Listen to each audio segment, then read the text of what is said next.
خلطة من أقوى الخلطات اللي ترفع المناعة وتفتح الشهية وتوفر عليكي في استهلاك العلف، وفي نفس الوقت تخلي الفراخ بتاعتك تبشر بدري وتنشط عنقود البيض عندك. السلام عليكم ورحمة الله وبركاته. ازيكم يا حبايبي، عاملين ايه؟ يا رب دايما تكونوا بخير وبأفضل حال يا رب. قبل ما نبدأ الفيديو اذكروا الله وصلوا على الرسول. اللهم صل وسلم وبارك عليك يا حبيبي يا رسول الله. دورة الفراخ البلدي المشعر النهاردة عمرها 55 يوم. ما شاء الله ما شاء الله. الحمد لله كويسين، مفيش كشاشان، مفيش اسهالات، مفيش خمول، مفيش اي مشاكل عندهم. بنأكل بدائل العلف وبنخلط وبنوفر، طبعا مربينهم للبيض. فلازم الفراخ اللي بتيجي تتربى للبيض يا جماعة للبيت بتتربى على هرس البيت، بتتربى على بواقي المطبخ للبيت. اي فراخ بلدي تجيبيها وقصدك ان انت تربيها للبيت وللبيض، تعوديها انها تاكل هرس البيت وبواقي اكل البيت علشان توفر معاكي. احنا بنجيبهم ينضفوا المطبخ ويدونا بيضة بلدي حلوة صحية. احنا مش بنوقف الفراخ على العلف يا جماعة. من عمر 15 يوم انا ما بوقفش الفراخ على العلف، باكلها علف لغاية الناعم لغاية عمر شهر، وبرضه باكلها علف بس مش موقفاها عليه. لازم بخلط وبعودهم وبحط لهم كل حاجة يعني متوفرة قدامي، ببتدي احطها لهم. اول حاجة كده طبعا شايفين الفراخ بتحب الخضرة وكده، فانا عاملة شوية خضرة اهو بواقي اكل اهو. يعني عايزة اقول لك شايفة الطماطم اهي وبواقي اكل حبة هرس وحبة خضرة اهم. شايفة المنظر هيتجننوا عليه. الفراخ انا معوداها على الخضره، وشوفي معوداها على كل حاجه. على فكره الطماطم من الحاجات الحلوه قوي قوي قوي قوي اللي فيها نسبه املاح معدنيه، وبتحافظ على الفراخ بتاعتك من انها تعض في بعض. الاملاح المعدنيه مهمه جدا للفراخ يا جماعه، ما بتخليش الفراخ تعض في بعض.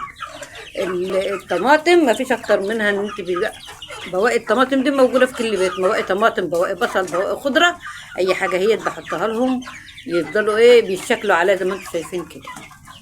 ولو شويه كرات ماشي، لو شويه برسيم على خفيف ماشي، لان مقطع لهم ده خاص على جرجير، على هرس بصل، على الهرس الطماطم. الفراخ بتعشق الخضره وبتعشق الاكل البيتي، بس في نفس الوقت ما تحرمهاش من العلف. الفرخ عاوز يتأسس علشان يديكي انتاج بيض حلو ويبيض معاكي بدري ويبيض معاكي قبل 5 شهور. لازم تحطي له البروتين اللازم منه، تاخدي وزن منه حلو لو انت حابه تذبحي منه، وهتلاقي في وزن حلو. ولو انت مربيه للبيض يفضل معاكي البيض على طول، ما يقطعش معاكي بيض. وتحافظي على فراخك من الاسهالات. الاسهالات يا جماعه بتدمر الفراخ البلدي. والبرد، يعني البرد اول حاجه تسيب الفراخ تطل بالليل، دي هيدمر لك الفراخ ويموت لك الفراخ.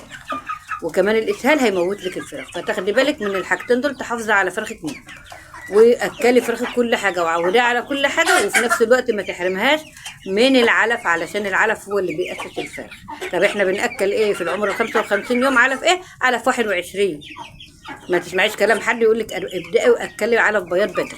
لا، علف البياض ده بعد 3 شهور وممكن تدخلي على 4 شهور كمان، قبل ما الفرخ يبتدي يبيض بحاجه بسيطه. يعني المفروض يبقى 4 شهور كمان تبتدي تاكلي علف بياض، هيبيض معاكي بقى على 4 شهور ونص، على 5 شهور يبقى انت اكلتيه مده بسيطه، لان هو بيبقى فيه هرمونات وحاجات يعني ممكن تأثر على صحة الفراخ بدري. لو أكلتها لهم بدري كده، هو الفرخة ده عمره ما هيديك بيض أبدا. هتأكلي بياض ليه؟ لازم تستني للعمر المناسب اللي هو 3 شهور ونص، 4 شهور تبتدي تحطي العلف بياض. يلا حطي لي لايك كده بإيدك الحلوة وصلي على النبي، وتعالي نحضر الخلط. نقول بسم الله الرحمن الرحيم ونبتدي نحضر خلطتنا النهارده. خلطة يعني فيها حاجات كتير قوي ومفيدة جدا للفراخ البلدي. معانا دول شوية ردة. دي ردة هي يا جماعة، ردة عادية خالص معلهاش أي حاجة. هنحط عليها طبعا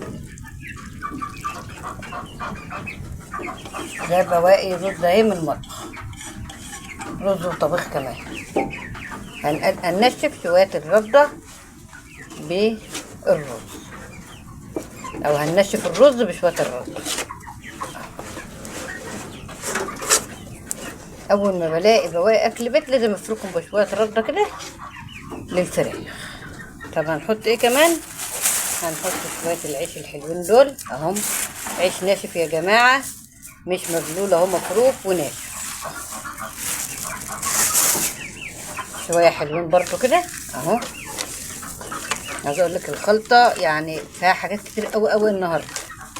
خليكي ركزي معايا كده علشان الخلطه ديت هتفرق كتير للفراخ. معانا شويه من الذره اهم، ومعانا كمان شويه من ايه، كسر الفول اهم، الاتنين قد بعض. وطبعا ما ننساش العلف التسمين 21. بننشف بس الاول العيش بالرده بشويه بواقي اكل البيت، وبنحط بقى الايه، المكونات الحلوه ديت عليه. طيب معانا ايه كمان بقى؟ الخلطه يا جماعه يعني هتحافظ على فراخك من الاسهالات ومن الكشاشان والخمول وحاجات كتير قوي والبرد وكله. معانا دي بصلايه اهي، وليمون وتوم، نفرمهم كده نعمل مع بعض. ننزل عليهم بايه؟ ننزل عليهم بمعلقه كمون، وكمان معلقه من الكزبره. كمون وكزبره فاتح شهيه، بيعالج الاسهالات، بيعالج الكسل، بيعالج الخمول، بيعالج الانتفاخات. معانا كمان معلقه من الكركم. الكركم حلو قوي يا جماعه، بيقوي عظم الفراخ، وطبعا يعتبر مضاد حيوي. احنا اصلا عملنا البصل والثوم والليمون مضاد حيوي ممتاز. معانا كمان معلقه من المكون الحلو ده اهو، الزعتر. الزعتر يا جماعه من اقوى الحاجات اللي بتطهر الامعاء وبتحافظ على الفراخ من الاسهال. يبقى الخلطه عباره عن بواقي اكل البيت مع رده، مع عيش مدشوش ناعم، مع شويه سن فول، مع شويه ذره، مع شويه علف تسمين 21. الاضافات اللي عليه بصل وثوم وليمون، معلقه كزبره، معلقه كمون، معلقه كركم، معلقه زعتر. الخلطه كلها كده مع بعض هتفيد الفراخ جدا، وهترفع مناعتهم وهترفع وزنهم جدا. نبتدي نخلط كل الحاجات دي مع بعض كويس جدا جدا عشان نوزع البصل وشويه الاعشاب اللي احنا حاطينها.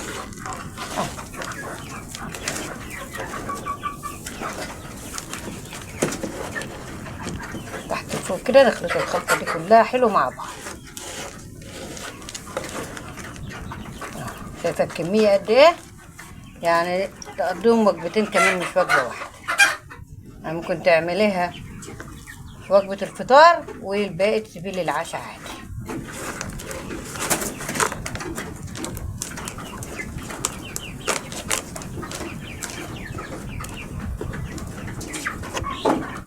طبعا الخلطه بتاعتنا جاهزه اهيت، هنبتدي نحطها لهم.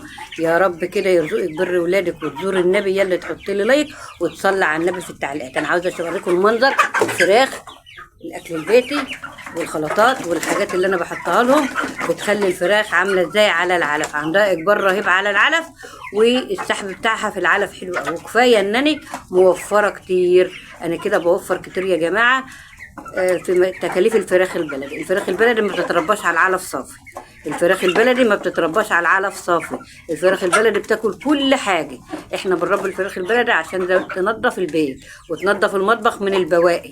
كل واحده عندها شويه عيش، شويه رز مطبوخين، شويه اي حاجه هتخلطي لهم وتاكلوهم والله وهياكلوا. ولو ما عندكيش علف اخلطي واكلي برضو ولا يهم.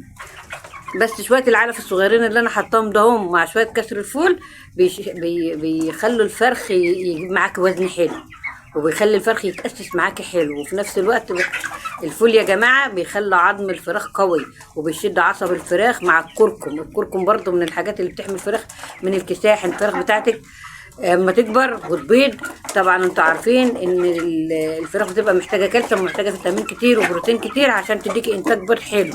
يا كده يا ممكن ياثر على صحتها، وممكن يعمل لها كساح والفرخه تتكسح منك، واصلا تبيض لك بيضتين 3 وتقوم قطعه. لا، المكونات بسيطه جدا بتحافظ على فراخك وبتحافظ على انتاج البيض مقدم.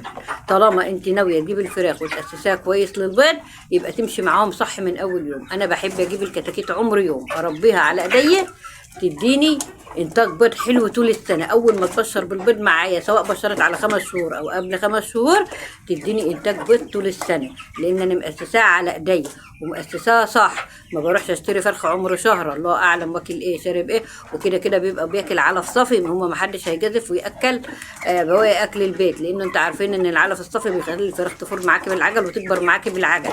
فاي حد بيتاجر وهيبيع بياكل على صافي عشان الفرخ يكبر بسرعه معاه ويبيعه ويعرف يجيب منه تمن حلو. لكن الاكل البيتي بيقلل النمو شويه وبيقلل التحويل شويه، بس في نفس الوقت كله فوايد.